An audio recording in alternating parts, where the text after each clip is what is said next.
Brought to you by NVC bearing, भारताची पहिली bearing उत्पादक. म्हणून आपण शेतकऱ्यांची जास्तीत जास्त हित कसं होईल ते आम्ही बघणार आहोत. दुसरं आता जी नांदणी मठाची जैन समाजाचं भक्तिस्थान जे आहे ती महादेवी हत्तीन, याला पेटा या प्राणी संरक्षण करणाऱ्या संस्थेनं उच्च न्यायालयाने सर्वोच्च न्यायालयामध्ये जाऊन त्याची देखभाल व्यवस्थित होत नाही या मुद्द्याखाली त्याने ते वनतारा या अंबानींच्या त्या अभयारण्यामध्ये त्याला सोडण्यात आलेलं आहे. त्यामुळं विशेषतः जैन समाजाने सगळ्याच समाजाच्या भावना या प्रक्षुब्ध झालेल्या आहेत. काल फार मोठा मोर्चा निघालेला होता आणि आम्ही सगळ्यांनी भावना व्यक्त केल्या आहेत की पुन्हा जर उच्च न्यायालयात जायला सर्वोच्च न्यायालयात जायला लागलं तर आपण जाऊ. त्याचा संपूर्णपणानं त्याचा जो खर्च येईल तो संपूर्ण कार्यकर्ते करतील आणि म्हणून मुख्यमंत्र्यांनीसुद्धा उद्या 10:30 वाजता मंत्रालयामध्ये बैठक बोलावलेली आहे.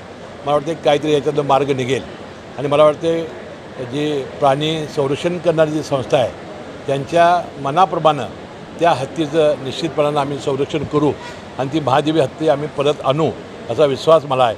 आणि आज महादेवी हत्तीने सुद्धा सांगितलं मी परत येईन.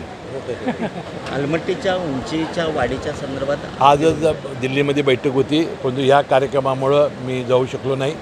मला वाटते आमचा प्रचंड विरोध आहे. परंतु त्यांचं म्हणणं जे आहे की अलमट्टीच्या अलीकडे हिप्परगी धरण आहे, त्यामुळं त्या आमच्या अलमट्टीचा फारसा त्रास आपल्या या भागात होत नाही. परंतु अनेक यानं पद्धतीनं आम्ही पटवून दिलेलं आहे. ज्या वेळेला 3.5 लाख क्युसेसपेक्षा पाणी जास्त सोडलेलं आहे त्यावेळेला पाणी कमी झालेलं आहे, खूप कमी झालेलं आहे. आणि म्हणून अलमट्टीची उंची वाढवू नये ही भावना आमची आहे. आणि जसा तसा प्रयत्न झाला तर आम्ही सर्वोच्च न्यायालयात जायची सुद्धा तयारी ठेवलेली आहे. मला वाटतं आज जलशक्ती मंत्री CR पाटील साहेब निश्चितपणानं महाराष्ट्राच्या बाजूने उभे राहतील. जिल्हा परिषद असेल, महापालिका निवडणुका. Brought to you by NVC bearing, भारताची पहिली बेअरिंग उत्पादक.